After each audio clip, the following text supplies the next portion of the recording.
This is the story of a man named Stanley.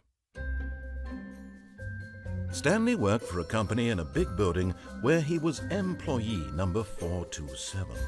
Employee number 427's job was simple. He sat at his desk in room 427 and he pushed buttons on a keyboard. Orders came to him through a monitor on his desk, telling him what buttons to push, how long to push them, and in what order. This is what employee 427 did every day of every month of every year. And although others might have considered it soul-rending, Stanley relished every moment that the orders came in, as though he had been made exactly for this job. And Stanley was happy. And then one day, something very peculiar happened.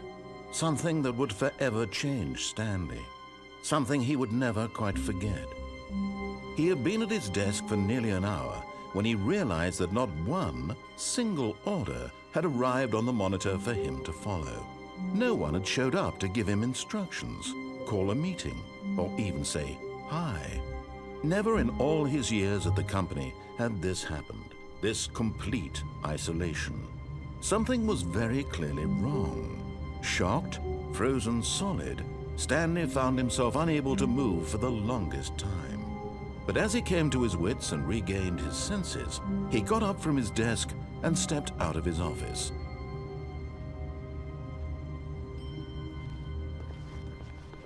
All of his co-workers were gone.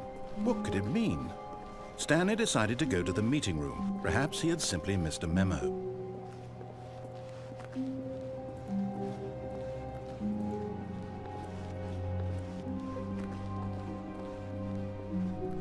When Stanley came to a set of two open doors, he entered the door on his left.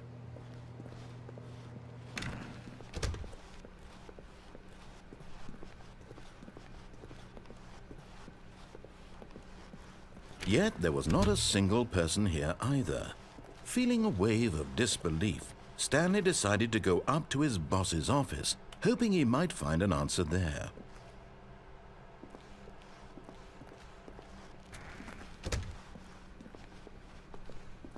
Coming to a staircase, Stanley walked upstairs to his boss's office.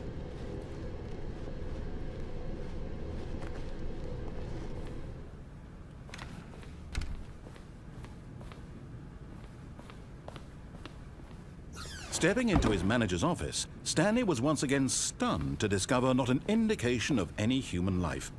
Shocked, unraveled, Stanley wondered in disbelief who orchestrated this. What dark secret was being held from him? What he could not have known was that the keypad behind the boss's desk guarded the terrible truth that his boss had been keeping from him.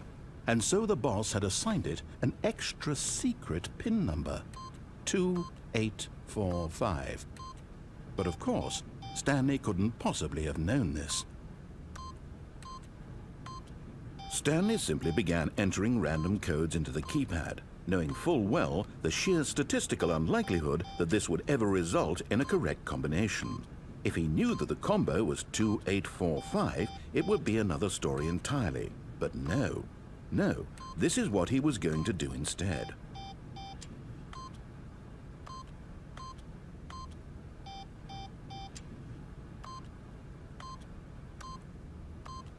Yet incredibly, by simply pushing random buttons on the keypad, Stanley happened to input the correct code by sheer luck.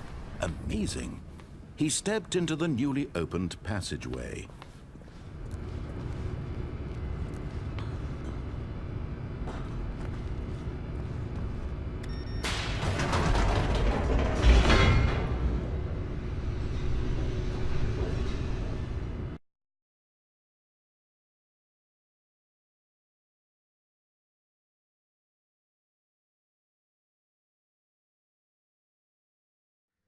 Descending deeper into the building, Stanley realized he felt a bit peculiar. It was a stirring of emotion in his chest, as though he felt more free to think for himself, to question the nature of his job. Why did he feel this now, when for years it had never occurred to him? This question would not go unanswered for long.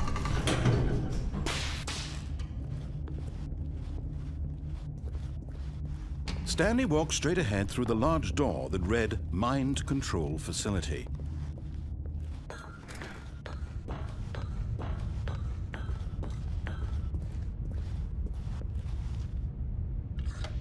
The lights rose on an enormous room packed with television screens.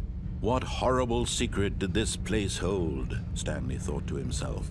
Did he have the strength to find out?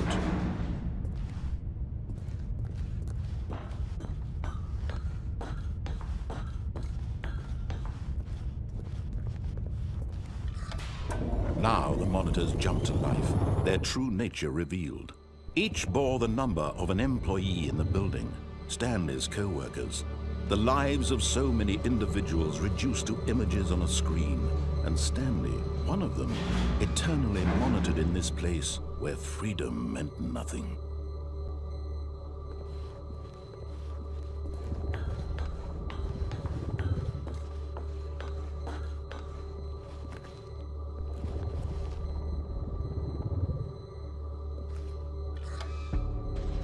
This mind control facility, it was too horrible to believe. It couldn't be true.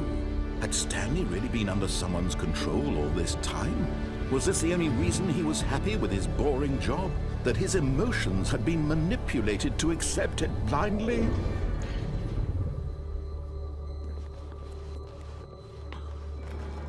No.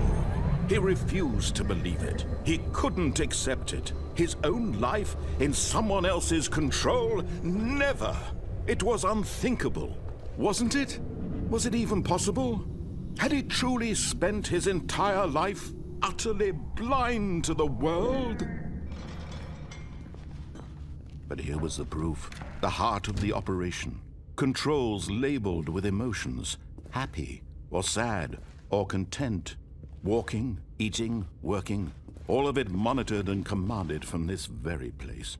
And as the cold reality of his past began to sink in, Stanley decided that this machinery would never again exert its terrible power over another human life.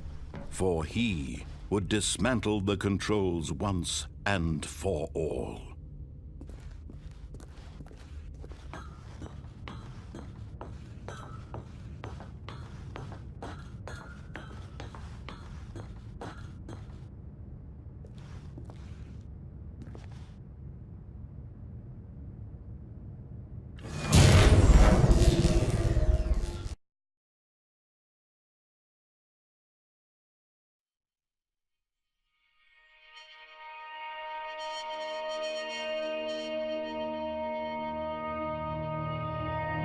Blackness and a rising chill of uncertainty.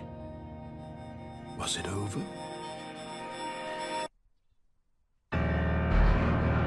Yes! He had won! He had defeated the machine, unshackled himself from someone else's command. Freedom was mere moments away.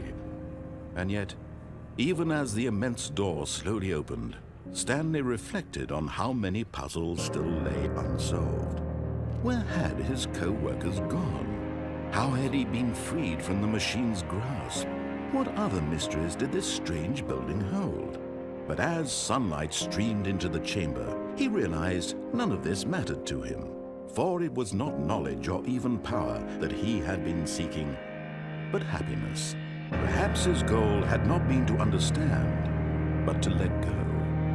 No longer would anyone tell him where to go, what to do, or how to feel. Whatever life he lives, it will be his. And that was all he needed to know. It was perhaps the only thing worth knowing.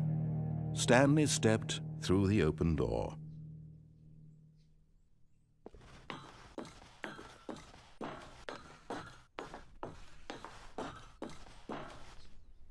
Stanley felt the cool breeze upon his skin, the feeling of liberation, the immense possibility of the new path before him. This was exactly the way, right now, that things were meant to happen.